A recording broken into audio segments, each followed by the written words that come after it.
제가 울산에 재작년에 와서 강의하고 작년에 구미, 포항 이런 강의했었는데 울산에 언제 또 올까 생각했는데 목사님께서 갑자기 연락이 오셔서 강의할 수 있냐고 말씀하셨는데 갑자기 타임이 비었던 거예요. 그래서 오케이를 하고 이렇게 정말 영광스러운 이 자리에 불러주셔서 감사드립니다.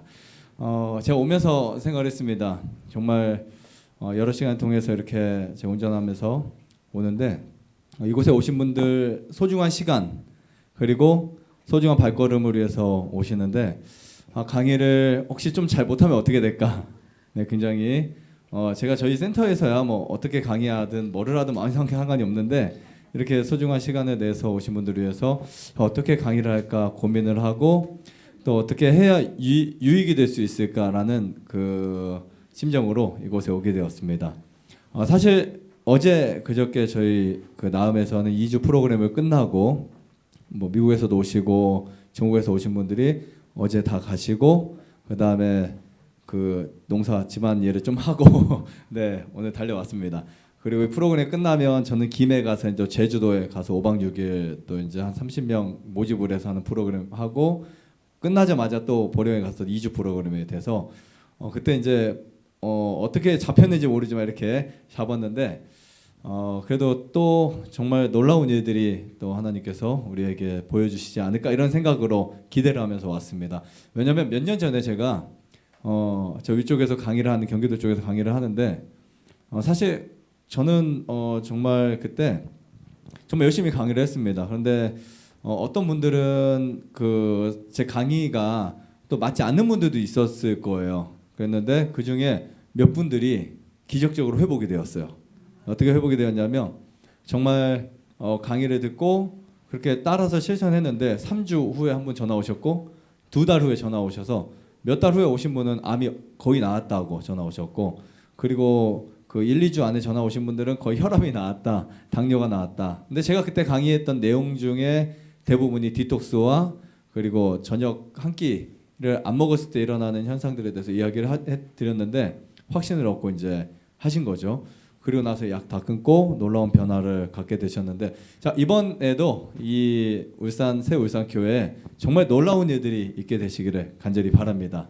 사실 제가 대만에 갔을 때 한 열흘 동안 강의 갔을 때는 병원 로비에서도 강의를 하고 그 다음에 교회에서도 강의를 하고 했었어요. 근데 그때 딱 6일, 7일 만에 대만에 있는 분들이 관절염이 좋아지고 위장병이 좋아지고 고혈압이 정상이 되고 한 열 몇 분이 그러면서 그때 굉장히 놀랐었습니다. 그래서 코로나 전에 그런 현상이 일어나서 코로나가 터지기 직전이었어요. 대만에 이런 센터를 한번 같이 본인 그 몇 분들이 모여서 해보겠다고 그게 다 해가지고 했는데 코로나가 터지면서 이제 무산이 되었어요. 아무튼 저는 여러분들에게 유익이 될 수 있는 강의를 하고자 이 첫 시간에 이렇게 서게 되었습니다. 또 멀리에서 오셔서 감사드리고 어쨌든 모두 정말 제가 여기 주인은 아니지만 환영합니다. 네. 자 오늘 강의 주제는 제가 사실 새벽에 일어나서 한번 또 강의를 쭉 보면서 기도하는 마음으로 점검을 했습니다. 물론 제목을 정해놓고 미리 준비는 해놨지만 좋은 피를 어떻게 만들 수 있을까? 저는 굉장히 직관적인 걸 좋아하는 사람이기 때문에 제가 현미경을 구입을 해서 직접 물을 만약에 1리터를 마실 때 어떤 변화가 일어나지? 복식 호흡을 했을 때 어떤 효과가 일어나지? 그 다음 맨발을 한 1시간 걸을 때 어떤 효과가 일어나지? 제가 다 늘 체크를 하고 심지어 디톡스 끝나고 나서 고등어 드신 분, 계란 드신 분, 우유 드신 분, 고기 드신 분 다 체크를 해보면 정말 기가 막힐 정도로 그대로 막 나타납니다. 제가 오늘 그런 부분들도 좀 설명을 드릴 거고요.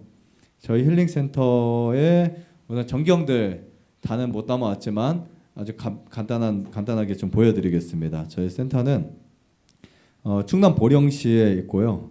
이렇게 산 속에 자리 잡혀 있습니다. 네, 그리고 지금 여기가 강당이고요.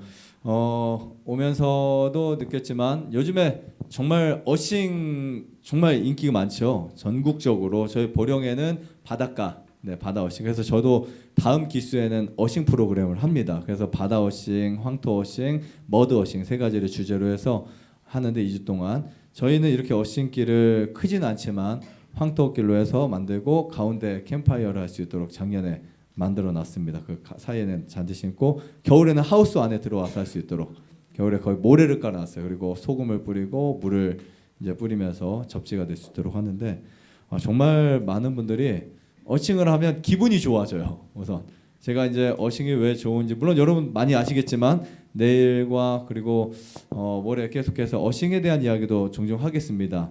그리고 심지어 그 어싱이 우리가 땅을 밟는 거로만 이루어지는지 아니면 또 어떤 것이 더 효과를 극대화시킬 수 있는지 예를 들면 우리가 현미밥을 씹어 먹으면 혈관이 혈액과 붙지 않도록 시알산이 나와서 혈관과 혈액을 떨어뜨려 준다든지 이런 내용들을 우리가 좀 더 알면 어싱을 하더라도 효과를 훨씬 더 올리지 않을까 이런 생각을 하게 되고요.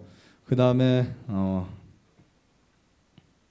아무튼 어싱을 하면 사람들이 행복해 보여요. 어싱하면서 얼굴이 찡그린 분들은 거의 못 봤습니다. 모두 다 행복해 보이시고 굉장히 빨리 회차하십니다. 그리고 정말 과학적으로 어싱이 왜 좋은지에 대해서는 또 말씀드리겠지만 예전에 20년 전에 제가 그때 20몇 년 전이었어요. 근데 그때는 어싱이란 단어도 없었고 그냥 거의 환우분들이 산에 가거나 하면 자연에서 같이 이렇게 하나가 되었었잖아요. 근데 한 번은 어떤 분이 오셨냐면 폐암 말기 분이 오셨어요. 폐암 말기 분이 오셨는데 생명이 한 달, 두 달밖에 남지 않으셨습니다. 근데 힐링센터에 딱 오셨는데 그때 저희 아버지가 계실 때였고요. 오셨는데 제가 어렸을 때니까 정말 저희가 볼 때는 거의 항암 치료도 이제 끝나고 암도 10몇 cm가 됐고 임파선 전이에 기침하고 식사도 잘 못한 상황이었어요. 근데 저희가 해줄 수 있는 게 아무것도 없잖아요. 그죠?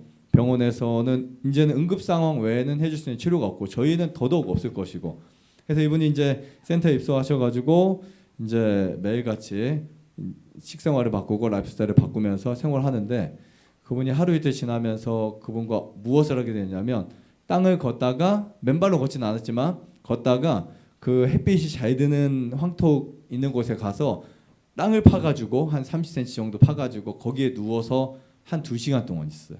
매일 2시간 동안 2시간 있다가 따뜻하니까 이따가 오시고 그 저희 센터에서 500m 떨어진 곳에 그냥 어떤 산이에요. 근데 햇빛이 잘 들어요. 그렇게 한 2주, 3주 하시고 식생활이 바뀌면서 하다 보니까 이분이 점점 기력이 살아나는 거예요. 사실 소화가 잘 안 됩니다. 소화도 안 되고 굉장히 마르시고 기운도 없으신데 이게 땅의 에너지를 받으시면서 기력이 살아나시는 거예요. 이분이 얼마 만에 완치가 됐냐면 6개월 만에 완치가 됐어요. 6개월 만에 완치되셔서 나중에 이제 여수요양병원에도 가셔서 거기도 한 몇 개월 계셨다 놀다 오시고 강원도 양평에다가도 집도 구입하셔서 거기도 사시고 한 10년 가까이를 어쨌든 그렇게 암이 없는 상태로 삶을 사셨습니다. 아무튼 그때는 몰랐는데 돌아와서 보니까 흙 위에 누워 있는 게 흙 위에서 누워 있는 게 얼마나 소중한지 얼마나 중요한지 이런 사례들이 저는 1년에도 뭐 10건이 아닙니다. 정말 많습니다. 그리고 물론 강의를 해야 되겠지만 한 가지만 더 말씀드리고 지나가고 싶은 게 뭐냐면 재작년에 한 분은 어떤 분이 오셨냐면 이분은 이제 그 신장부터 해서 이 뇌암까지 전체 암이 한 4군데가 있었어요. 통증이 너무 심해가지고 이 머리를 밀고 바리깡을 밀고 고개를 막 바늘 그 있잖아요. 침 뜨는 거예요. 그러니까 예, 그거로 피를 내 가지고 부항을 뜨셨어요. 사열. 근데 이분이 너무 아프니까 정말 너무 아프니까 죽을 것 같지만 항상 제가 선생님 괜찮으십니까? 여쭤보면 괜찮다는 거예요. 죽지 않을 만큼 아프다고. 근데 이분이 이제 그 100m도 못 걸으시니까 할 수 있는 것이 저희 센터 앞에 네 바로 이곳에 이 센터 가운데 사무실이 있고 한데 이 앞에 또 잔디밭이 큰 게 하나 있어요. 거기에 앉아서 한나절씩 계셔요. 매일 하루 이틀 3일 계시는데 어싱을 뭐 열심히 하고 싶어도 할 수 있는 기력이 없으니까 다른 사람들이 열심히 산에 가니까 그분이 혼자 불안한 거예요. 나는 아무것도 못하는데 나올 수 있을까? 정말 나올 수 있을까? 그래서 제가 기도를 해드리고 충분히 가능할 수 있다고. 그래서 그분에게 이제 밖에서 좋은 공기 마시면서 한번 해보자고 했더니 본인이 정말 나가서 따뜻한 옷을 입고 봄이었어요. 하루 종일 밖에 계시는 거예요. 점심만 드시고 또 밖에 계시고. 근데 이분이 어느 날 그 잔디밭 한 바퀴 도시는 거예요. 그리고 그 다음날 2바퀴, 그러다가 나중에 7바퀴를 도시고 나중에 산책 1km도 갔다 오셨어요. 그리고 침례를 받으시고 정말 행복하게, 네, 건강하게 유방암도 회복이 되시고, 그러니까 그게 운동을 많이 안 했어요. 땅의 에너지를 받으니까 굉장히 좋은 것 같습니다. 그래서 여러분들이 이 땅에서 올라오는 이 자기력, 그리고 땅에서 올라오는 생명력이라고 하죠. 그 생명력을 공급받아요. 왜냐하면 우리 몸의 원소가 흙과 거의 흡사합니다. 흙과 흡사하기 때문에 여러분들 흙과의 접촉이 정말 중요하다라고 생각이 됩니다. 그 다음에 저희 프로그램을 하면서 또 여행도 다니고 합니다. 그래서 저희도 이제 항상 웬만하면 바다 아니면 산으로 갑니다. 그래서 바다로 가서 대부분 어싱을 하고 산에 가서 운동을 하고. 자, 좋은 피를 어떻게 만들 수 있을까? 여러분 혹시 뭐 성격 급하신 분들은 답만 알려줘라고 하시는 분도 있겠지만, 답만 알려드린다고 해서 절대 실천 못 하시니까 원리를 제가 좀 설명을 드리겠습니다. 우선 현미경을 가지고 저는 이제 거의 10년은 안 됐지만 꽤 오래 전부터 현미경을 가지고 이제 혈액을 관찰하는 법을 배워서 정말 많이 관찰을 합니다. 관찰하면서 어떤 분이 어떤 혈액을 가졌는지 늘 다 적어놔요. 그러면 제가 갖고 있는 게 사례가 한 거의 10,000건 이상 될 거예요. 엄청 많습니다. 자료가, 이 혈액 자료가 많은데, 저는 이제 답을 찾았어요. 가장 혈액에 이제 문제를 일으키는 가장 근본 원인이 음식이었다. 음식. 그래서 그 사람이 어떤 음식을 먹냐에 따라 달라집니다. 여러분, 나는 고기를 안 먹는다. 그럼 피가 깨끗할 것 같죠? 근데 계란 많이 먹어요. 그러면 피가 깨끗하지 않습니다. 또 때로는 스트레스를 많이 받아도 그 피가 더러워지겠지만, 제가 보는 관점에서는 1번이 음식이었어요. 음식. 그래서 여러분들에게 그런 부분들을 좀 설명을 해드리겠습니다. 자, 좋은 건강을 소유하려면 되게 간단한 겁니다. 사실 우리가 건강 관리를 위해서 우리가 무엇을 할 수 있을까요? 병원에 검사를 하는 경우도 있고, 영양제를 비싸게 사서 먹는 경우도 있고요. 또 여러분들의 각종 지식에 의해서 만들어 가시는 경우도 있어요. 아니면 유튜브나 블로그나 어떤 지식을 가지고 내가 또 그런 것을 베껴가는 방식도 있고요. 그죠? 누가 무엇을 먹었거나 누가 무엇을 했더니 건강이 좋아졌으니까 나도 해보자, 이렇게 따라 하시는 방식도 있습니다. 하지만 건강에 있어서 가장 중요한 게 뭐냐? 저는 피라고 생각합니다. 혈액이죠. 여기 보시면 좋은 피를 어떻게 해야 된다? 소유해야 된다. 사람이 우리 몸의 신경이요, 뭐 눈 신경만 해도 1억 개 이상이 되고요. 우리 뇌의 뉴런 세포만 해도 1,000억 개, 1,000억 개 이상이 됩니다. 신경세포가. 근데 이렇게 많은 것들을 우리가 어떻게 관리할 거예요? 심장이며 위장이며 귀, 이 청각신경, 정말 어마어마한 이런 신경들, 그리고 여러분 유전자 세포, 특히 우리 몸의 세포가 60조 개 이상이 되는 그 세포들을 일일이 어떻게 관리하겠냐 이 말이에요. 근데 정말 우리 몸에는 혈액이라는 게 있습니다. 저는 정말 간단한 게 뭐냐면, 암이든 당뇨든 고혈압, 혈압이든 백혈병이든 심지어 자가 면역성 질환들, 어떤 분들이 와도 제가 항상 자신 있는 건 뭐냐면, 제가 고칠 수 있단 말이 아니고 회복시킬 수 있단 말이 아니라 불치병이 없다고 주장할 수 있는 게 뭐냐면, 혈액만 바꿔주면 몸이 좋아지거든요. 근데 물론 혈액이 깨끗해야만 좋은 건 아닙니다. 혈액이 깨끗한 건 1단계고, 혈액이 건강해야 되고 항상성이 항상 유지돼야 되고 pH가 좋아야 되겠죠. 예를 들면 혈액은 깨끗한데 pH가 떨어져 있어요. 그러면 깨끗하지만 그 피는 영양 실조가 될 수도 있고요. 그래서 현미경으로 가만히 가끔 보다 보면요, 어떤 분들의 혈액은 그 혈액이 없어졌다 생겼다 없어졌다 소멸됐다 생겼다 하는 분들이 있어요. 영양 부족 상태. 근데 피는 정말 깨끗합니다. 근데 병이 들어 있어요. 그러니까 우리가 조건들을 좀 알아야 되겠죠. 그런데 이 피만 관리를 할 수 있다면 건강할 수 있다는 사실입니다. 정말 신기할 정도로. 근데 우리 몸에 혈액이 얼마나 될까요? 몇 리터 될 것 같아요, 혈액이요? 많지는 않습니다. 한 5리터, 약 5리터, 4리터에서 6리터 정도가 된다 하는데, 이 4리터에서 6리터 정도가 되는 혈액만 관리하면 사실은 뇌도 관리되고 간도 관리되는 거예요. 우리가 집중해야 될 것은 혈액이지, 간에 무엇이 좋냐, 간에 무엇이, 이런 것도 중요하지만 혈액을 관리하면 나머지 것들은 모두 다 해결할 수 있다라고 말씀드리고 싶습니다. 그러면 혈액이 어떻게 관리돼야 될까? 자, 여기 보면 깨끗한 공기를 호흡함으로 혈액은 맑아질 수 있고, 활기를 얻게 되면 피는 신체 조직의 각 부분에 무엇을 준다고요? 생명과 활기를 준대요. 그래서 저는 여러분들에게 혈액이 병드는 이유, 문제점들을 찾아봤습니다. 8가지를 찾아봤는데요. 스트레스 정말 중요합니다. 스트레스를 받게 되면 근육이 수축이 돼요. 수축이. 그러면서 혈관이 어떻게 될까요? 혈관이 줄어들겠죠. 그러면 혈압이 당연히 올라갈 수밖에 없죠. 스트레스를 계속 받다 보면 우리가 보통 여러분 이렇게 생각하시면 돼요. 우리 몸에 에너지는 한정이 되어 있는데 내가 만약에 정신적 스트레스, 우리가 그냥 신경을 쓴다와 스트레스를 많이 받는다와 다르죠. 내가 만약에 뭐 공부를 하기 위해서 신경을 좀 썼다라는 표현과 누구를 정말 미워한다는 표현과 다르죠. 미워할 때는 온통 신경을 다 쓰는 거고요. 그렇죠? 그리고 이 부정적인 것들은 에너지를 더 많이 방전시킵니다. 그래서 우리가 이 스트레스 많이 받으면 혈액이 어디로 많이 갈까요?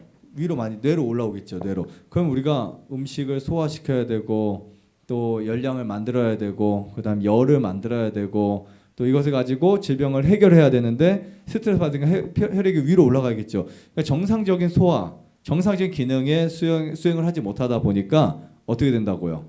혈액이 병들 수밖에 없습니다. 거기에다가 만약에 스트레스 받아도 내가 만약에 물을 많이 마신다, 소금을 충분히 먹는다, 산소가 충분히 들어오도록 호흡을 한다, 어싱을 한다. 그러면 남들보다는 훨씬 50% 이상의 타격을 받지 않는데 거기에 물도 많이 안 마셔. 거기에다가 커피까지 마셔요. 그러면 굉장히 많이 망가질 수 있다라고 볼 수 있습니다. 그리고 과식도 있어요. 과식은 치명적입니다. 혈액이 병드는 데 있어서 가장 중요한 게 과식입니다. 우리 과식의 정의에는 야식도 포함되고요, 간식도 포함되고 폭식, 속식 다 포함됩니다. 그러니까 여러분들이 사실 이렇게 생각하시면 돼요. 우리 한국 사회가 1970년대 이전과 이후를 비교했을 때 질병의 양상이 달라진 거 혹시 아세요? 어떻게 달라졌을까요?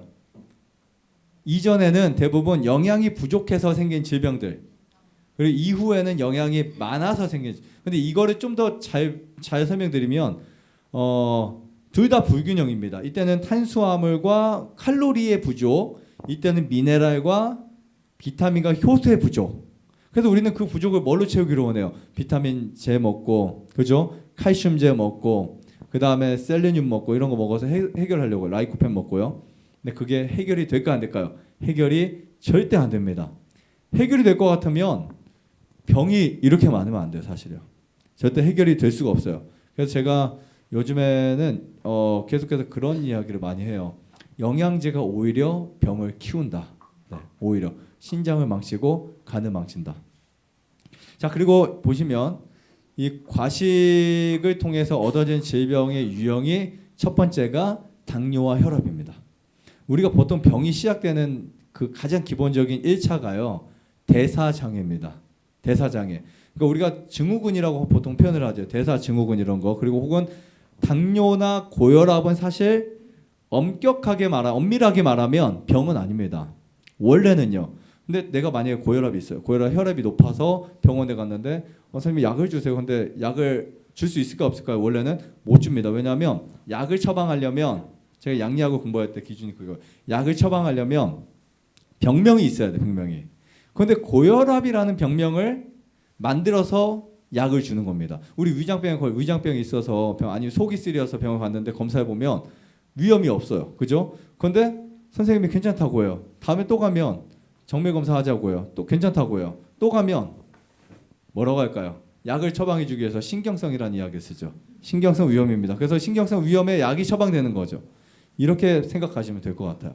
그러니까 사실 고혈압은 증상이지 병은 아닙니다. 고혈압은 무슨 증상일까요? 혈관이 좁아졌거나 혈관에 어떤 이상 증후군들 아니면 혈관 자체가 굉장히 굳어졌거나 빳빳하거나 두꺼워졌거나 이런 증후군. 근데 이거를 만드는 주범이 뭔지 아세요? 간단합니다. 중성지방이에요. 콜레스테롤. 이 두 가지만 떨어뜨려도 고혈압 100% 낫습니다. 물론 심장에 이상이 있지 않는 이상요. 그래서 우리가 이제 그런 문제들이 과식, 즉 잘못된 먹거리에서 온다라고 보시면 될 것 같습니다. 그래서 고혈압이 생기고 우리가 잘못된 음식을 먹으면 당뇨가 생기고 암이 생기고 우리가 생각할 수 없는 수많은 질병들이 생겨나는 거예요. 혹시 질병이 몇 개나 되는 줄 아세요? 대략 100개 단위, 1000개 단위. 네, 만 개 단위 12,421개래요. 질병의 개수가 지금 훨씬 많이 늘어났겠지만 네, 심각합니다. 자, 그다음에 보세요. 디톡스 후에 일반식이라고 했는데요. 보통 우리가 이 간헐적 단식을 하거나 여러분들 음식을 굶을 때 있잖아요. 가끔요. 뭐 자이든 타이든지 간에 나 아침 늦게 먹어서 굶었어요. 예를 들면 저녁에 많이 먹고 아침 오전 내내 밥을 굶었어요. 그리고 사실 그러면 우리가 위장이 새롭게 일을 할 때는요. 최대한 부드러운 좋은 음식을 넣어줘야 되는데 그때 자극적인 거 먹게 되면 굉장히 빨리 망가집니다. 데미지가 굉장히 빨리. 그러니까 사실 우리가 반드시 알아야 될 것 중에 하나가요. 고기를 매일 먹는 사람보다 때로는 가끔 먹는 사람이 병에 더 잘 걸릴 수도 있어요. 제가 그것도 많은 논문에서도 발견했지만 그 이유가 뭐냐면 고기를 자주 먹는 사람들은 많이도 안 먹고 그냥 조금씩 계속 먹는 거예요. 그러면 그 사람은 그냥 계속해서 고기를 먹으니까 억지로라도 소화를 시키는 거예요. 억지로라도 췌장이 커집니다. 고기를 많이 먹으면 커져서 효소도 만들어내요. 근데 결국 좋은 건 아니에요. 나중에 가면 수명이 줄어들고 내 췌장 비대증이 되면서 염증이 생깁니다. 근데 아무튼 뭐 견뎌낼 수 있어요. 근데 고기를 가끔 먹는 사람들의 대부분 특징이 많이 먹어요. 많이 한 번에 나는 한 달에 고기 한 번밖에 안 먹습니다. 이런 분들이 최고 문제예요. 두 번밖에 안 먹습니다. 얼마나 많이 먹을까요? 한 3인분, 4인분. 그러면 갑자기 소화되지 못한 그 고기의 단백질들이 신장에서 독소를 만듭니다. 그래서 우리 몸을 중독시킬 수 있어요. 여러분 담배가 성인에게 해로울까요? 아이에게 해로울까요? 아이에게. 그리고 담배가 매일 피는 사람이 해로울까요? 하루에 매일 한 번이나 일주일에 한 두세 번 피는 사람이 해로울까요? 우리 매일 피는 사람이 해롭다고 생각할 수 있겠죠. 그렇지 않을 때가 더 많습니다. 그런 부분들 우리가 좀 이해하시면 좋을 것 같고요. 그래서 그렇다고 여러분들 뭐 매일 먹어라 이런 말이 아니고 매일 드셔라 이런 말이 아니고 때로는 우리가 생각할 때 나는 별로 안 먹었는데 별로 그런 거 안 했는데 하는 분들이 대부분 병에 걸리는 분들이 정말 많습니다. 제가 상담을 해보면 원장님 저는요 고기를 몇 번만 안 먹었다고 일주일에 한 2번밖에 안 먹는다. 우리 남편이 일주일에 매일 먹고 근데 왜 내가 암에 걸리고 왜 내가 문제가 됐냐고 라고 물어보시는 분들이 정말 많습니다. 이런 원리들이에요. 자, 그 다음에 육식, 설탕, 인스턴트 식품 이런 부분들, 과로, 좋지 않은 공기, 늦은 수면, 전자파. 자, 이런 것들이 혈액을 어떻게 만든다고요? 혈액을 병들게 만든다. 네. 자, 혈액과 질병의 관계에 대해서 제가 이렇게 4가지로 한번 정리를 해봤습니다. 첫 번째는 혈액의 뭐죠? 양이죠. 혈액의 양이 너무 많아도 안 되고 너무 부족해도 안 됩니다. 예를 들면 적혈구가 충분해야 되고요. 백혈구도 정상적 수치를 유지해야 되는데 너무 많아도 문제, 너무 적어도 문제가 될 수 있습니다. 그리고 두 번째는 혈액의 순환입니다. 특히 혈액의 순환이 안 되면 뭐가 안 될까요? 몸의 체온이 유지가 될 수 없고요. 그 다음에 청소가 안 됩니다. 그럼 나중에 림프도 망가질 수 있고요. 그리고 모세혈관이 막혀요. 혈전, 어혈 등이 생길 수 있고요. 그 다음 혈액의 기능이에요. 기능. 보통 혈액은 적혈구, 백혈구, 항체 이게 이제 우리 몸을 담당하는데 이 시스템에 의해서 이제 문제가 생길 수 있고 그 다음에 혈액이 더러워졌을 때 문제가 생길 수 있다. 그래서 혈액이 더러우면 어떤 일이 생길까? 자 보시면 정상적 혈액이 아닙니다. 이건 제가 직접 관찰을 한 건데요. 저는 이제 현미경을 여러 번 이제 구입을 했습니다. 처음에는 그냥 그림 현미경 쓰다가 이 현미경은 우리나라에 몇 대 없는 거예요. 사실 거의 굉장히 비싼 현미경인데 이게 한 2천만 원이 넘는 현미경입니다. 근데 이거를 보면 좋은 게 뭐냐면 세균도 보이고 세균 물론 다른 것도 보이긴 하는데 고지혈증 지방이나 세균이나 바이러스나 많은 것이 보입니다. 우리가 감별하지 못해서 그렇죠. 그리고 백혈구의 산화된 거 굉장히 신랄하게 보여요. 지금 여기 적혈구 지금 여기에 보여진 혈액들이요 다 적혈구입니다. 그리고 저 밑에 중간에 보면 약간 좀 더 큰 게 하나가 있죠. 네, 그게 백혈구인데요. 이 혈액이 산화된 사람들이 어떤 사람들이 산화되냐? 인스턴트 식품 많이 먹는 사람들 아니면 스트레스 많이 받거나 잠 못 자는 사람들 이런 분들이 산화가 많이 되세요. pH가 안 맞으면 산화가 돼요. 그래서 우리가 pH를 충분히 맞춰서 여러분들이 살아야 돼요. pH가 보통 정상적 pH가 한 몇 정도 될까요? pH가 혈액의 산도인데요. 우리가 보통 산도가 1에서 14까지 있습니다. 근데 중성이면 얼마가 돼야 돼요? 7. 약 알칼리가 되려면 7.4 정도면 됩니다. 만약 여러분들의 산도가 낮다면 반드시 소금물을 매일 드셔야 되겠죠. 소금을 대신에 정제염을 먹게 되면 산화가 풀어지는 게 아니고 나트륨만 증가하게 돼 있어요.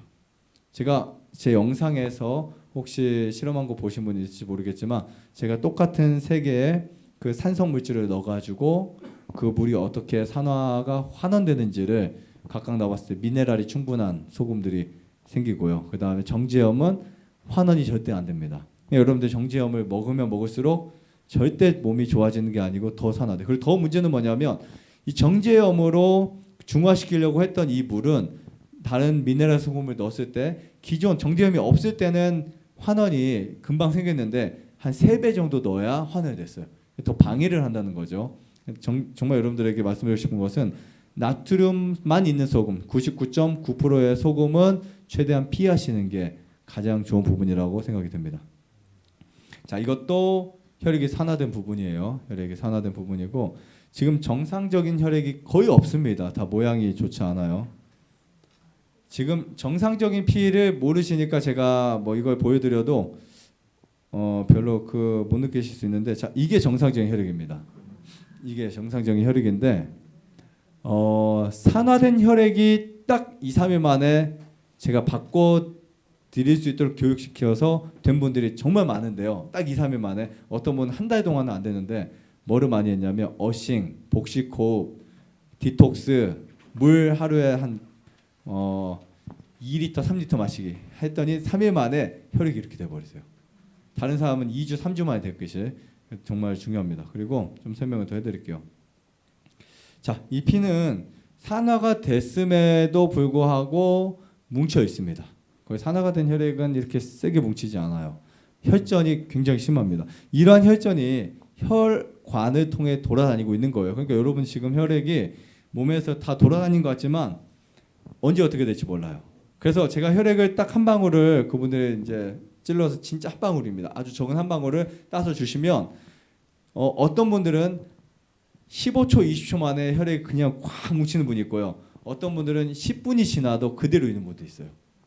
이거는 하늘과 땅이에요. 그 몸 안에서는요. 지금 내 몸 안에서는 똑같이 있어요. 혈액이 하다가 어떤 문제가 생길 때 그때 심각해지는 거예요. 여러분 알루미늄이 언제 문제가 되는 줄 아세요? 어떤 다른 것과 하나가 됐을 때, 그러니까 노화를 일으킬 수 있는 가교결합이라고 하죠. 우리가 이 노화에서는 이 가교결합이라고 하는 게 나쁜 물질들끼리 모여서 노화 진행을 시키는 거예요. 그 중에 그런 물질과 알루미늄이 그냥 가만히 있다가 언제 문제가 되냐면 다른 물질이 들어왔을 때 야, 이때다 하고 치매를 만들고요. 그러니까 치매가 하루 아침에 오는 분 있어요, 없어요?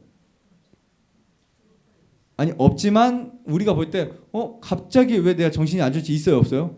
갑자기 어제보다 다른 것 같아. 작년보다 올해는 몸이 이상해졌어, 있어요, 없어요?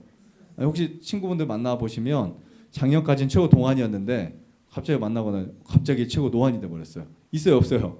있죠. 너 최고 동안이 어떻게 그렇게 갑자기 늙었냐라고 말할 때 폭 이렇게 했다고 하잖아요. 그러니까 그런 경우가 왜 생길까요? 가교결합이에요. 그러니까 나쁜 물질이 갑자기 항상 있다가 다른 물질이 들어와서 그것과 결합이 돼요. 그래서 우리는 그걸 자꾸 빼줘야 돼요. 빼주려면 레몬, 소금, 숯 이런 거 드시면 정말 좋습니다. 레몬도 정말 좋아요. 레몬을 1년에 최소한 여러분들이 30일 정도 드시는 것도 괜찮고요. 소금물 1년에 365일 중에 절반은 드셔도 괜찮아요. 소금물. 그렇게 드시면 가교결합에 있어서 노화를 방지할 수 있는 그런 물질들을 덜어줄 수 있다라고 볼 수 있습니다. 자, 그 다음에 지금 그런 혈액들이 밖으로 딱 나오잖아요. 산소와 결합하잖아요. 밖에 외부의 산소와. 그러면 갑자기 안 좋아져요. 갑자기 떡이 되고 갑자기 뭉친 무서운 속도로 그게 보입니다. 제가 현미경 보다 보면 그 혈액들이 갑자기 쫙 뭉친 게 보여요. 겁날 정도 보여요, 그게. 근데 왜 그런지를 봤더니 지금 이 피는 그냥 살기 위해서만 유지하고 있는 중이었어요. 그러니까 그런 분은 갑자기 병이 오는 거예요. 자, 그리고 이 피 같은 경우는 지방입니다. 지방. 이거 있는 분들 치고 고혈압 없는 분들 없어요. 정말 심각한 지방이에요. 그리고 더 무서운 지방이 있습니다. 이런 게 있죠. 큰 물체 하나가 있죠. 이게 혈액 한 방울에서 저희 센터 원 학생 중에 6학년 아이가 이 혈액 이런 혈액 갖고 있었어요. 체중은 한 80kg 나가고 6학년인데 키는 뭐 이렇게. 근데 그 친구가 매일 먹는 음식이 고기, 치킨. 그래서 여기서 한 3개월 있는데 한 달 동안 집에 가고 싶다고 막 노래를 불렀어요. 치킨 먹고 싶다고. 근데 한 달이 지나서 살이 한 5kg 빠지고 5kg 빠지고 하면서 혈액이 너무 좋아지잖아요. 혈액이 일주일 지나고 2주일 지나니까 너무 좋아지는데 본인도 놀라는 거예요. 본인도 놀라면서 본인이 스스로 감동을 받습니다. 6학년 아이가. 그러면서 원장님 저 앞으로 다시는 치킨 안 먹을게요. 약속해요. 너 약속하지 마. 또 먹을 것 같아. 그래도 진짜 안 먹는다고. 그래서 집에 가서 몇 개월 지키다가 지금 뭐 실컷 먹고 있지만 아무튼 본인이 봤을 땐 심각하니까. 그런데 그 아이가 혈압이 오르고 어린 아이가요. 심각합니다. 네, 이렇게 혈액이 많이 뭉쳐 있어요. 정말 심각해요. 정말 이거를 혈전이라고 혈전, 혹은 혈떡이라고 하면 혈떡. 이게 여러분 몸에 지금 다니고 있다고 생각해요. 여러분 지금 눈으로 안 보이죠. 우리가 갑자기 가다가 저는 제가 아는 분 주변에서 어떤 분들은 빵을 만들다가 갑자기 돌아가신 분도 봤고요. 제가 본 건 아니지만 아는 분이 또 저희 센터에 오셨던 환우분의 남편이 건강한 분인데 잠을 자고 있는데 따님이 가서 깨웠는데 안 일어나요. 심장마비예요. 사실 그때 제가 기억나는 건 저희 아버지가 그랬어요. 선생님이 더 건강 주의하셔야 된다. 피가 돌아오시니까. 근데 그렇게 심정지가 되는 거죠. 그러니까 여러분들이 혈액 관리를 반드시 하셔서 이런 혈액을 갖고 계셔야 됩니다. 이런 혈액 저는 피곤하고 하여튼 이런 혈액까지 나오진 않지만 전 10번 하면 절반 이상이 이런 혈액이 돼요. 제가 고기 안 먹고 우유 안 먹고 계란 안 먹고 그다음에 햄 안 먹고 그다음에 고춧가루, 마늘 아무것도 먹지 않고 우유, 계란 아무것도 안 먹습니다. 뭐 먹고 사는지 궁금하시겠지만 그래도 네 그래도 먹고 삽니다. 그리고 오뎅 안 먹고 생선 안 먹고 또 낙지 안 먹고 굴 안 먹고 안 먹는 거 엄청 많죠. 그리고 일반 커피 안 먹고 그다음에 일반 주스 안 마시고 과자 안 먹고 먹는 게 진짜 없긴 하지만 그래도 먹을 거 있습니다. 네 그래도 제 체중이 지금 73kg 나가고 제가 78kg까지 나갔다가 다이어트를 했습니다. 네, 아무튼 네, 고기 하나도 안 먹지만 그래도 충분히 제가 언제부터 먹었냐면 12살, 13살 때부터 먹었어요. 지금 제 나이가 30이 넘었습니다. 40입니다. 네, 40이니까 거의 30년 가까이 거의 근 30년 가까이 그때 사실 성장기잖아요. 저도 아이가 셋이 있는데 우리 아이들 다 하나도 먹이지 않습니다.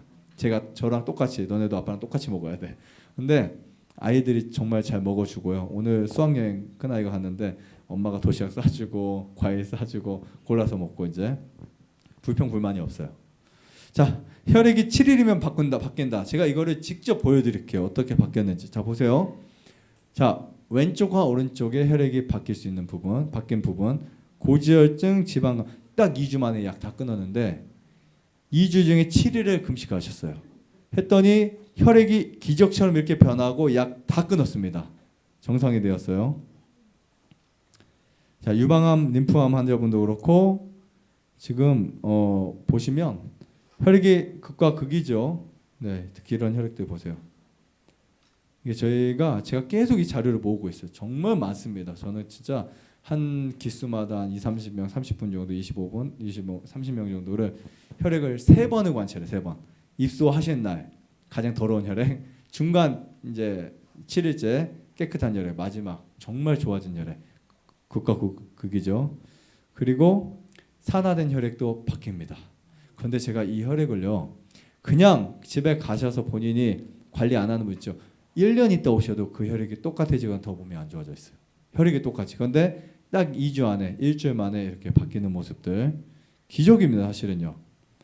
이거는 몇 천만 원 가지고도 할 수 없는. 그래서 제가 늘 강조하는 그거예요. 산삼보다 한 끼 굶는 게 더 좋다. 이런 산삼 1억짜리 먹는 것보다 진짜예요. 산삼 1억짜리 먹는 사람과 여기 일주일 금식하는 사람, 일주일 디톡스 하는 사람들이 훨씬 더 많은 건강을 얻을 수 있어요. 네.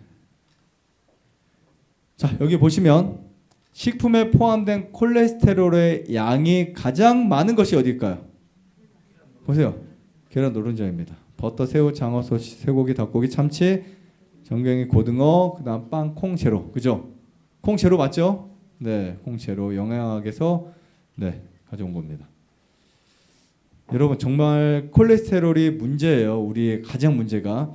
여러분들 질병의 가장 범인이 누구라고요? 콜레스테롤이에요. 그러니까 여러분들 앞으로는 제가 앞으로 계속 말씀드릴 거지만 앞으로는 콜레스테롤을 끊고 스테롤을 드셔야 돼요. 그래야만 우리 몸에서 간에서 그것을 가지고 콜레스테롤을 만들어요. 척추 동물은 콜레스테롤을 만들어서 먹어야 돼요. 아시겠죠? 우리가 비타민 A를 먹으면 안 돼. 베타카로틴 먹어야죠. 우리가 영양제 비타민 A 먹으니까 자꾸 문제가 생기는 거예요. 베타카로틴 어디 있을까? 당근에도 있고요. 정말 많잖아요. 그러니까 베타카로틴을 먹으면 비타민 A가 만들어지는데 왜 그때 우리가 비타민 A를 먹어서 자꾸 칼슘이 침착이 되고 뼈가 망가지고 뇌가 망가지고 세포가 망가지냐고요. 자, 하루 콜레스테롤 허용량이 저는 사실 이거보다 더 적게 드시라고 하는데 이건 공식적인 허용량이 300mg이에요. 계란 한 개에 200에서 250이 들어있습니다. 그럼 여러분들이 하루에 이거 하나만 먹어도 그렇죠? 이거 하나만 먹어도 콜레스테롤이 끝나요. 그러니까 식물성에는 스테롤이 들어있어요. 꼭 기억하세요. 올리브 드시고 콩 드시고 그다음 참깨 이런 거 드시면 됩니다. 이런 거 많이 먹으니까 이거는 계란을 정말 많이 먹었던 20대 친구인데요. 저희 센터에는 종종 이제 선교사들이 와서 이제 교육을 받고 가기도 합니다. 한 2주 정도 교육 받으러 오는데 한 친구가 원장님 저는 고기 끊었으니까 제 피가 가장 깨끗할 거예요. 장담하면서 이제 얘네 다 고기 먹고 했다고. 근데 이 친구는 매일 계란을 먹었던 거예요. 근데 보니까 최고 더러웠어요. 깜짝 놀랐습니다. 이렇게요. 이런 거 정말 위험해요. 이게 제가 보면 혈액이 그것을 통과하지 못해요. 그냥 붙어요. 자, 그런데 혈액을 바꿀 수 있는 가장 쉬운 게요. 음식을 바꾸면 돼요. 왜냐하면 이런 섭취한 음식이 장에서 피가 만듭니다. 이 세상에는 현대의학에서는 골수조혈소를 말해요. 골수조혈소. 뼈에서 혈액이 만들어져요. 물론 뼈에서도 일부는 만들어질 수 있지만 사실 가장 많이 만들어지는 곳이 장입니다. 네. 소장이에요. 이 부분은 제가 오늘 길게 강의를 못하지만 제 강의에서 방태환 장조혈소 치시면 혈액이 왜 소장에서 만들어지는지 정확하게 여러분들이 보실 수 있습니다. 네, 혈액이 만들어지는 곳이 네, 장이고요. 그 다음에 장조혈설에 이게 이제 소장의 육무돌기입니다. 소장벽에 이렇게 여러분들이 그냥 엑스레이를 보시면 이렇게 안 보입니다. 확대를 과하게 시켜야 보일 수 있어요. 몇백 배를 시켜야. 그럼 이렇게 생겼습니다. 이 사이에서 음식물이 들어가서 혈액이 만들어지는 거예요. 그러면 답이 간단하죠. 정말 오늘 여러분들이 간단한 답을 찾을 수 있는 건 뭐냐면 내가 스스로 피를 잘 만들 수 있구나. 그것도 일주일 만에, 2주일 만에. 어떤 분들은 쓰러질 뻔했던 분들도 혈액이 바뀌니까 쓰러지지 않는 거예요. 본인이 느껴요. 그 중풍 증상들 좀씩 오는데 100% 자기는 쓰러질 것 같아요. 그래서 병원을 가봐도 나오죠. 왜냐하면 중풍이나 이런 뇌졸중들은 쓰러져야 1기, 2기가 없잖아요. 암이야 1기 있고 2기 있고 당뇨야 뭐 수치가 있지만 이런 뇌혈관 질환들이나 심장마비들은 1기, 2기가 없어요. 그냥 쓰러지는 거예요. 아시겠죠? 그렇기 때문에 어떤 증상들을 무시하고 약을 먹고 그냥 보내잖아요. 그러면 어느 순간 위험할 수 있습니다. 그래서 이분이 이제 오셔서 혈액을 깨끗하게 바꿨더니 어떤 문제가 생겼어요? 어떤 일이 일어났을까요? 그런 증상들이 싹 사라져 버렸어요. 그러니까 이게 사실 우리가 장조혈설만 알아도 약을 먹을 필요가 없다. 네, 저는 20년 넘게 약을 먹은 적이 없습니다. 양약, 감기약 한번 먹은 적이 없어요. 근데 저뿐만 아니라 제 아내도 저랑 결혼한 지 14년이 됐는데 한 번도 먹은 적이 없고요. 한 번도는 아니다. 이제 응급 상황에서. 그리고 우리 아이들 셋 다 병원을 가지 않습니다. 네. 물론 저희가 무조건 안 가는 건 아니지만 다른 아이가 10번, 20번 갈 때 우리 아이들이 1년 뭐 10년 동안 병원 한 번도 가봤을까? 2번 가봤을까? 이 정도예요. 그러니까 정말 안 가는 이유가 뭔지 아세요? 음식을 깨끗하게 먹으니까. 음식을 깨끗하게 먹으니까 코로나에 걸려도 자기 방에서 금식하고 금방 나아요. 저는 안 걸렸어요. 자, 코로나가 우리 가족들 걸렸을 때 물 많이 마시고 금식하고 막 했더니 소금을 마시고 코로나가 그냥 지나가 버렸어요. 한 집에 살았는데도. 피가 중요합니다. 그리고 피를 만드는 곳은 어디다? 소장에서 만들어진다. 이거 꼭 기억하셔야 돼요. 음식물이 재료고 공장은 소장이었다. 이 학문을 뒷받침해 주는 것이 이런 내용들입니다. 그리고 일본의 모리스 아게치 박사에 의해서 장조회설이 주장되었지만 결국 우리 의사나 협회에서는 계속해서 장조회설을 예전에 받아들였어요. 아 이게 맞다. 그러다 정설을 골수조회설로 만들면서 약을 주죠. 우리가 이제 이런 혹시 세균학자가 누구죠? 세균학자 정말 유명한 학자 파스테르 아시죠? 파스테르. 그 당시에 버나드라는 사람이 있었어요. 두 사람 친구였지만 한 사람은 질병이 세균에서 왔다. 파스테르가 그렇게 말해서 우리 항생제 만들자. 그리고 버나드는 세균이 아니고 노폐물이야. 우리가 먹은 잘못된 음식. 그런데 학회는 무엇을 받아들였을까요? 세균학을 받아들였죠. 그래서 그때는 당연히 약을 주고 하니까 금방 좋아졌지만 이러면 항생제가 앞으로 보세요. 2030년, 2040년, 50년 되면 전 세계 인구를요. 일반 독감이나 그런 어떤 코로나나 이런 거 가져온 것에 10배, 100배 이상의 두려운 어떤 무서운 병들을 가져올 수 있다고 유엔 보고에서도 이야기하잖아요. 항생제 많이 먹지 마라. 한국, 대만 이쪽 정말 많이 사용합니다. 항생제 자꾸 줄이라고 막 강조하잖아요. 전 세계적으로요. 아무튼 이런 원리를 알아야 돼. 그래야 내가 느낄 수 있습니다. 내가 음식을 먹은 것이 피가 되는구나. 그럼 우리가 앞으로는 음식을 어떻게 먹어야 되고 어떤 걸 먹어야 되고 이런 것들에 우리가 정립이 되죠. 안 그러면 병원에 암 수술한 분들도 음식 어떻게 먹어야 되나 하면 뭐라고 답을 받아요? 아무거나 드세요. 네, 괜찮습니다. 이렇게 말하죠. 술이나 커피 뭐 아니면 술, 담배 이런 것만 약간 주의를 하지 나머지 주의받는 음식이 거의 없습니다. 네. 우선 자 여기 엘렌 주 화이트라는 분이 어떤 이야기를 썼냐면 불충분한 음식과 요리를 잘못한 음식은 자 무엇을 약화시킨다고요? 조혈기관 그러니까 혈액을 만드는 곳이 약화되는 거예요. 그러니까 여러분 혈액이 많은 게 좋을까요? 적은 게 좋을까요? 많은 게 좋아요. 무조건요. 네, 많아야 산소도 많이 공급시킬 수 있어요. 근데 어떻게 하면 많아지냐면 좋은 음식을 먹고 운동을 하고 좋은 공기를 많이 마시고 물을 마시는데 여기에 소금이 많으면 혈액도 많아집니다. 근데 소금이 부족하면 혈액도 적어져요. 꼭 이 원리 아셔야 돼요. 내가 만약에 적혈구가 부족하다 그런 분들은 정제염 드시지 말고요. 천일염이나 미네랄이 풍부한 그 소금을 물에 타 드시죠. 혈액이 무조건 늘어날 수밖에 없어요. 이거는 정말 정말 굉장히 간단한 답인데 그냥 내가 혈액이 적혈구가 부족하다 그러면 한 2주 정도만 소금물을 매일 드시잖아요. 100% 늘어납니다. 기존보다 정상 수치까지 늘어나는 것은 우리가 다 확신하지 못해요. 왜냐하면 그것이 식도 정맥류 파열돼서 어디서 셀지 모르니까 제가 기준하는 것은 기존의 양보다는 무조건 늘어날 수 있다라고 말씀드립니다. 자, 그다음에 식사는 무엇과 관계된다? 생명과 관계된다. 빈약하고 맛이 없고 잘 요리되지 못한 음식은 조혈기관을 약화시킴으로 계속적으로 혈액에 무엇을요? 질을 나쁘게 한다.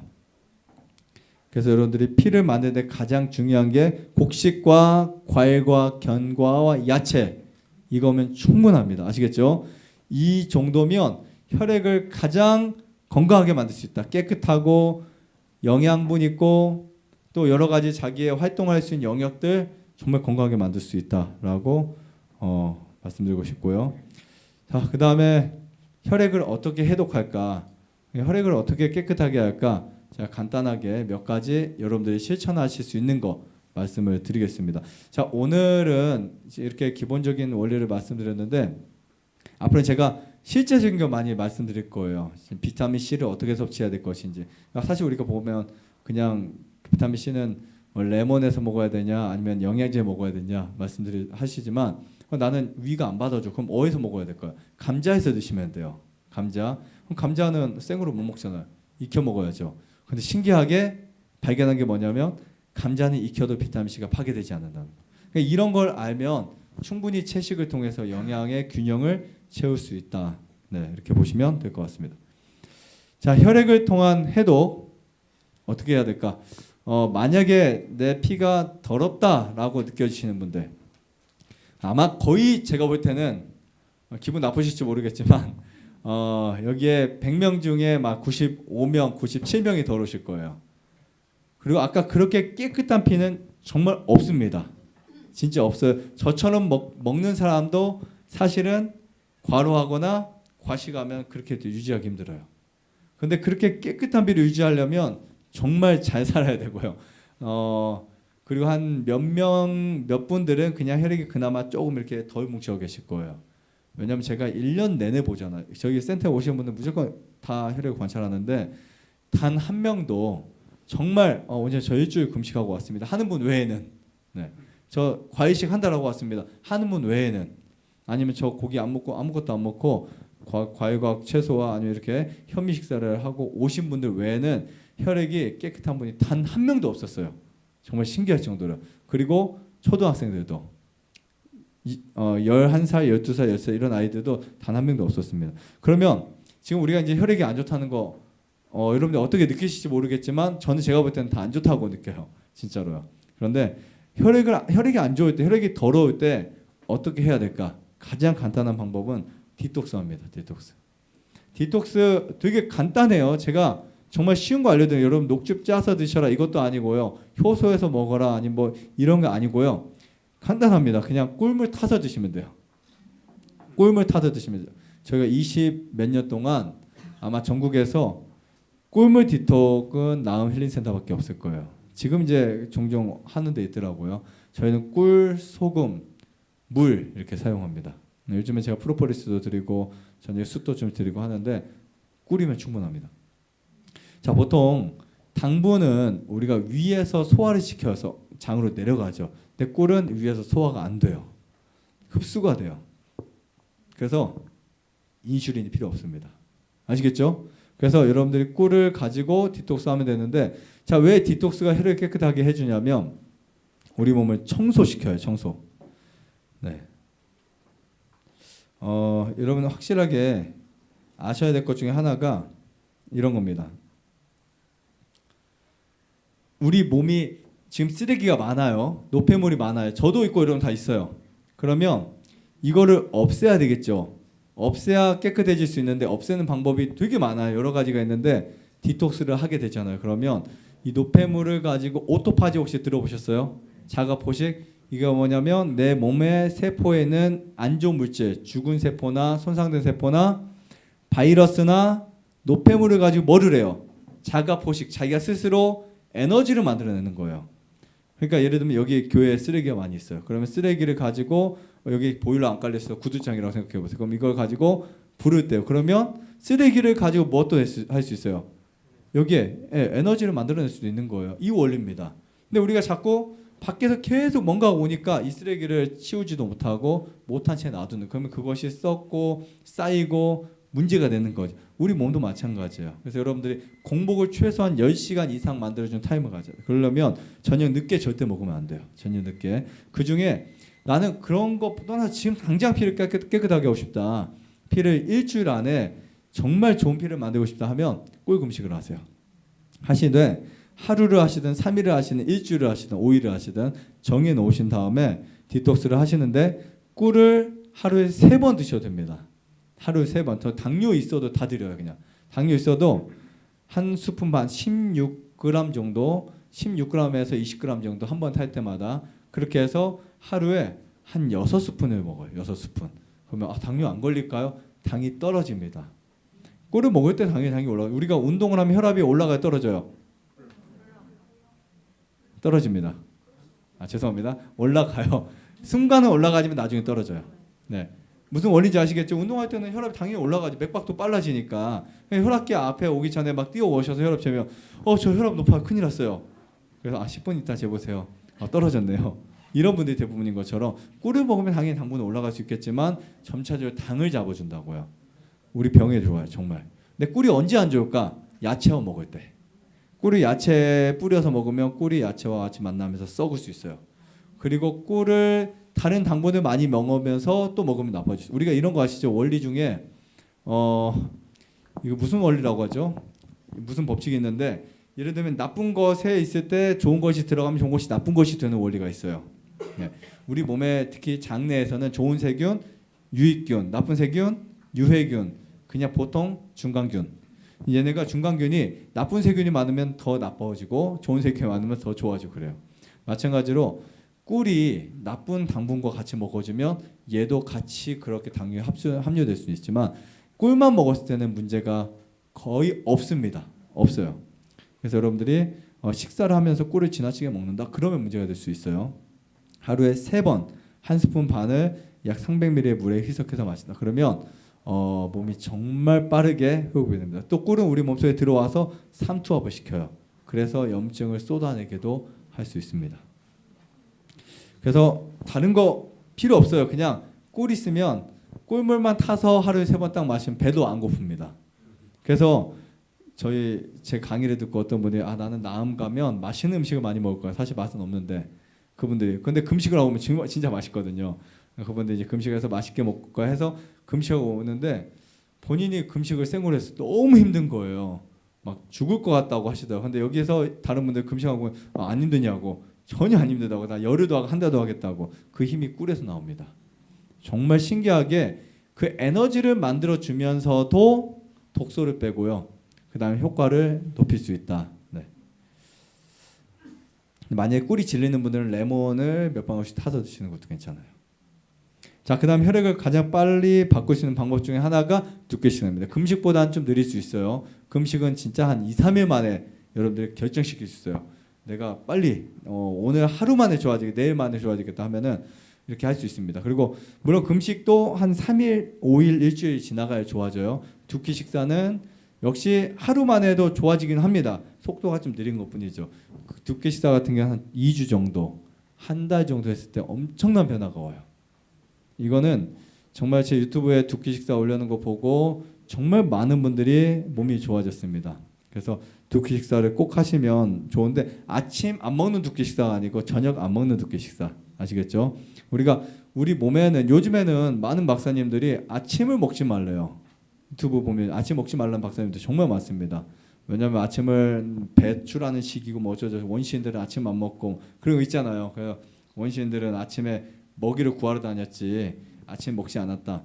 뭐 그럴싸하지만 그렇지 않습니다. 왜냐하면 저는 그때 문화를 생각하는 게 아니라 우리 몸을 즉 생리학적인 입장에서 늘 말씀드려요. 그러면 하루에 우리 몸에 소화액이 몇 리터 나온 줄 아세요? 하루에 몇 리터 나올 거예요? 8리터가 나옵니다. 8리터 소화액이 그냥 타액 1리터, 유액 1.8리터, 1.5리터 뭐 이런 식으로 나오다 보면 뭐 쓰게 즉 800cc 뭐 이렇게 나오다 8리터가 나와요. 8리터 나오는데 이 8리터의 가장 좋은 성분, 그러니까 가장 8리터의 가장 좋은 것들이 아침에 나와요. 아침에. 그러니까 아침에 소화되기 가장 어려운 거를 드시는 게 좋고요. 저녁에는 가장 적게 나옵니다. 양도 적고 얘네 밀도도 적고 양질도 굉장히 좋지만 퀄리티가 굉장히 떨어져요. 그렇기 때문에 반드시 여러분들이 식사는 아침 식사 무조건 한다. 아침은 왕같이, 점심은 왕자같이, 저녁은 거지같이 드시면 돼요.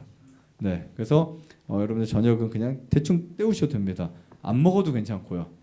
그렇게 해서 여러분들이 한 달 정도 가시면 한 달도 안 됩니다. 2주, 3주 되시면 피가 엄청 깨끗해질 수 있어요. 두끼 식사 그냥 소화관이 살아납니다. 그럼 위장이 이제 드디어 살 수 있는 시간이 돼요. 위장. 그다음에 현미밥. 여러분 현미밥 제가 30년 이상 현미밥 먹어왔는데 정말 좋습니다. 현미밥. 현미채식을 하지만 중요한 것 중에 하나는 꼭꼭 씹어 드셔야 됩니다. 현미채식을 우리가 하면서 현미섭생하는 분들이 식물식을 하는 분들이 잘못된 게 뭐냐면 잘못 먹어서 잘못된 거예요. 어떤 분들 채식에 나 몸이 더 안 좋아졌다.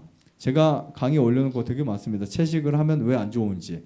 예를 들면 채소를 먹는데 채소는 유기농 먹어야 되거든요. 생채소는 무조건 유기농 드셔야 돼요. 왜냐하면 일반 농은 농약보다 더 해로운 게 하나가 있어요.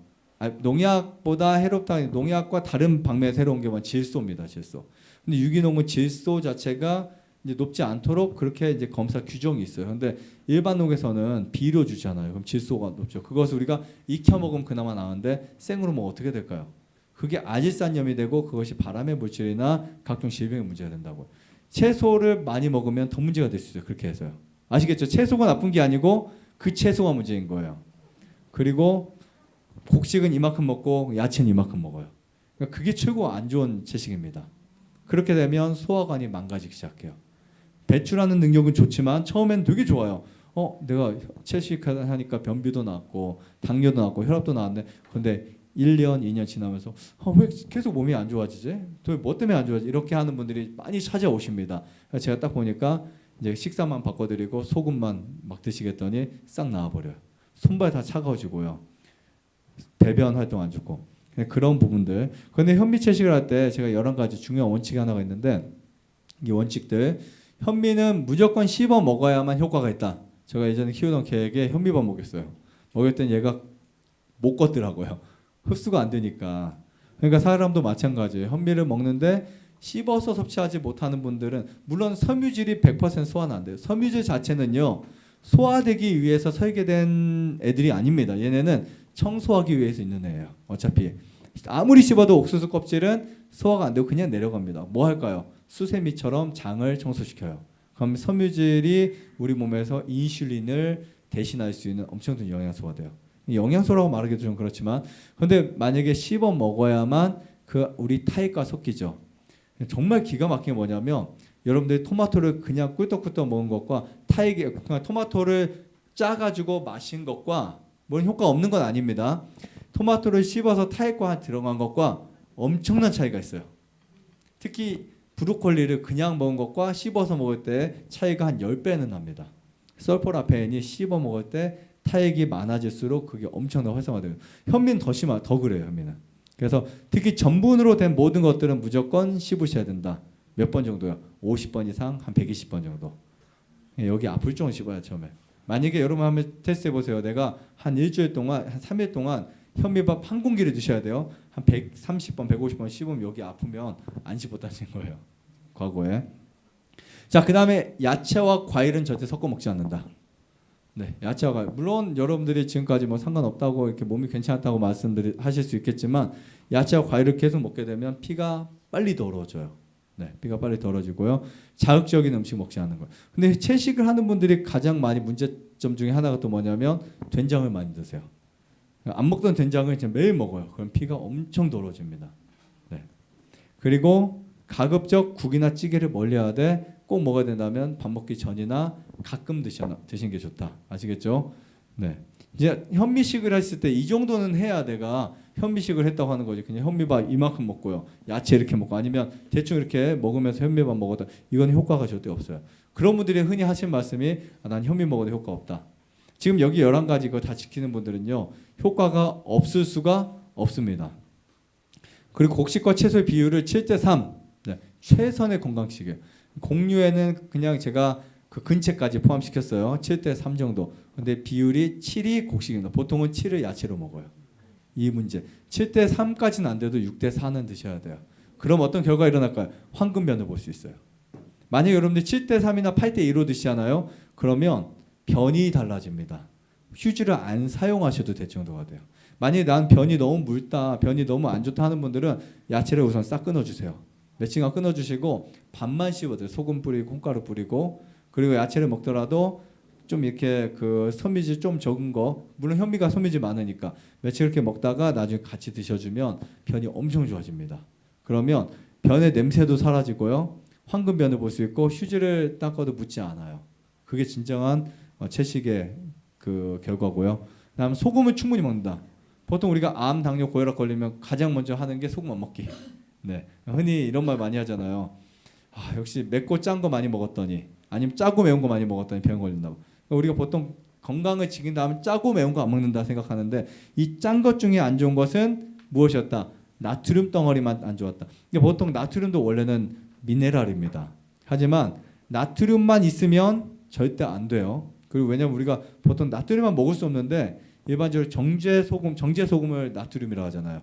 정제했을 때. 그러니까 사실 미네랄이 빠진 게 다 안 좋은 거예요. 백미 안 좋죠. 정제 소금 안 좋죠. 그다음에 정제 설탕 안 좋죠. 미네랄 다 빠졌어요. 공통적인 게. 그다음에 식사와 함께 뭘 안 마신다? 물을 마시지 않는다. 그리고 생각 곁들여서 먹는다. 간식, 과식, 야식 피한다. 저녁 식사는 간단하게, 아침 식사는 거르지 않는다. 이런 거 지켜주시면 100% 몸이 회복될 수 있습니다. 두 가지만 더 할게요. 피를 깨끗하게 위한 방법 중에 하나가 물입니다. 제가 한 여성분이 이분은 이제 30대 초중반이었어요. 피가 너무 산화됐어요. 본인이 너무 실망했어요. 상처받았어요. 야, 내가 이렇게 피가 안 좋을 리가 있을까? 근데 그분에게 제가 하루에 물을 한 3리터를 마시겠어요. 소금을 넣어서 마시겠죠. 그 중에 이제 1리터는 소금 넣어서 마시고 2리터는 그냥 마셨어요. 딱 이틀 3일째 되는 날 혈액이 엄청 깨끗해졌습니다. 포도송이처럼요. 본인이 보고 놀라셨습니다. 다른 사람 일주일 동안 있는 것보다 더 빨리 회복되었죠. 물은 최고의 청소제입니다. 여러분 물은 수시로 마셔야 돼. 아시겠죠? 자, 우리가 20세 전에는 안지오텐신 2라는 호르몬, 갈증 호르몬이 나와서 목말리다는 표현을 계속 합니다. 근데 20대 후로는 그런 표현 안 해요. 그리고 목말리다는 표현을 뭘로 할까요? 배고픔으로 합니다. 어떻게 하셨어요? 목마르다는 표현을 배고픔으로 해요. 그럼 우리가 배고플 때 밥 먹는 게 아니라 먼저 물을 먼저 마셔야 돼요. 아시겠죠? 네. 그리고 그냥 기본 양이 자신 체중 1kg당 30mg이에요. 그런데 여기에 여러분의 노폐물을 빼고 싶다면은 0.5배, 1배 가까이 더 마셔도 괜찮습니다. 그리고 식사 전 30분 전에 식후 2시간, 특히 식후 2~3시간에 먹는 건 정말 중요합니다. 우리가 식사 전에 마시는 거는 많은 분들이 아시는데 식사를 하고 나서 위장에서 십이지장을 내려갈 때 물을 마셔주는 게 보약이 됩니다. 왜 좋을까요? 위는 산성이 그 위의 환경이 산성이잖아요. 근데 십이장에서는 알칼리로 바뀝니다. 이때 췌장에서 중탄산염이 나와야 돼요. 근데 이때 가장 필요한 게 물입니다. 그때 물을 드시면 췌장에서 중탄산염을 잘 보내서 혈액의 그 환경을 산성에서 알칼리로 바꿔주는 그 역할을 정말 잘할 수 있어요. 그러면 대장 내에 좋은 세균이 서식할 수 있는 거예요. 정말 간단한데 우리가 똑같은 물을 마시는데 언제 어떻게 마시냐에 따라서 그거 하나만 바꿔도 몸이 완벽하게 바뀔 수 있다라고 볼 수 있습니다. 그리고 하루 30분 어싱 일주일에 5번 해주시면 전자파를 내보낼 수도 있고 그 다음에 에너지를 공급받을 수 있습니다. 이때 가장 좋은 건 사실 여러분 우리가 요즘 질병의 정말 많은 원인이 전자파거든요. 근데 이 전자파만 나쁜 게 아닙니다. 사실 정전기가 엄청 안 좋아요. 근데 이 정전기가 그냥 우리가 어떤 전기 장치를 사용하지 않아도 생기는 거 아시죠? 특히 심장이 그냥 혼자 혈액을 품어대도 정전기가 생깁니다. 이런 정전기를 흘려보내주지 않으면 뇌가 스트레스 받아요. 뇌가 엄청 압박을 받습니다. 그래서 여러분들 혹시 느껴보셨겠지만 우리가 막 되게 피곤하고 할 때 맨발로 걷기만 해도 피로가 사라진 이유가 뭐냐면 정전기가 싹 흘려보내지니까 그래요. 그래서 여러분들이 이렇게 하루 30분 정도만 어싱 하셔도 제가 관찰을 합니다. 어싱 하기 전과 하기 후에 혈액 관찰하잖아요. 차이가 있어요. 극적인 변화까지는 아니지만 확연하게 차이가 있습니다. 근데 여기에서 더 빨리 혈액을 바꿀 수 있는 게 뭔지 아세요? 제가 세상에서 혈액을 가장 빨리 바꿀 수 있는 방법은 바로 복식호흡입니다. 그러니까 이거는 딱 여러분들이 지금 당장 금식을 해도 시간이 필요하잖아요. 그죠? 금식 내가 오늘 해도 한 끼를 굶는다 해도 6시간, 8시간 뭐 이렇게 그 효과를 보려면 지금 내가 금식할 거에서 지금 안 먹는다 바로 효과 보는 건 아니거든요. 시간이 지나야 돼요. 근데 어싱도 역시 시간 좀 필요하고 이만큼까지 효과는 나타나지 않지만 어싱을 하면서 복식호흡을 했더니 효과가 훨씬 더 많이. 근데 복식호흡을 그냥 거기서 충분히 한 5분, 10분씩 이거를 반복적으로 그래서 했더니 하지 않은 사람과 한 사람의 차이가 엄청 났습니다. 그래서 5분도 안 돼서 5분 안에 혈액을 빨리 바꾸고 싶다. 복식호흡 하세요. 아시겠죠? 우리가 스트레스를 가장 많이 받을 때 사람이 본성적으로 하는 게 뭔지 알아요? 한숨 쉬는 거예요. 그리고 아시죠? 내가 하고 싶어도 하는 게 아니고 저 옛날에 막 제가 원래 오락실에서 게임했어요. 어렸을 때 초등학교 뒤에서 누가 때려요. 아 누구야 하고 봤는데 엄마예요. 근데 한숨을 죽었다 이제 한숨을 쉬면 또 때려요. 그러니까 어른 앞에 한숨 쉬었다고. 근데 지금 생각하면은 이제 엄마한테 좀 따지고 싶은데 한숨이 살기 위한 방식이었어요. 네, 정말 좋은 겁니다. 여러분 아침에 일어나서 기지개 펴는 거, 한숨 쉬는 거. 그럼 우리가 보통 정말 몸이 경직되거나 계속해서 망가질 때, 피가 굳어갈 때 한숨을 쉴 수밖에 없어요. 그러니까 이거를 인위적으로 복식호흡 하시라고. 복식호흡에서 횡격막을 쭉 열어줘서 하면은 남들이 갖고 오는 산소의 양의 10배 이상 갖고 올 수도 있어요. 충분히 해주시면 피가 5분 안에 깨끗해질 수 있어요. 아시겠죠? 물 마시고 복식호흡하고 어싱 이 세 가지를 같이 하면 지금 당장 내가 바로 혈액을 바꿀 수 있다. 거기에 금식을 하고 과일식을 하고 두 끼 식사하면 시간이 지나면서 혈액이 좋아져요. 물론 그 잠깐 깨끗해진 혈액이 금방 또 더러워질 수 있겠지만 아무튼 그래도 여러분 하셔야 됩니다. 안 그러면 뭐 그런 거 있잖아요. 아, 내일도 씻을 건데 오늘 뭐하러 씻어?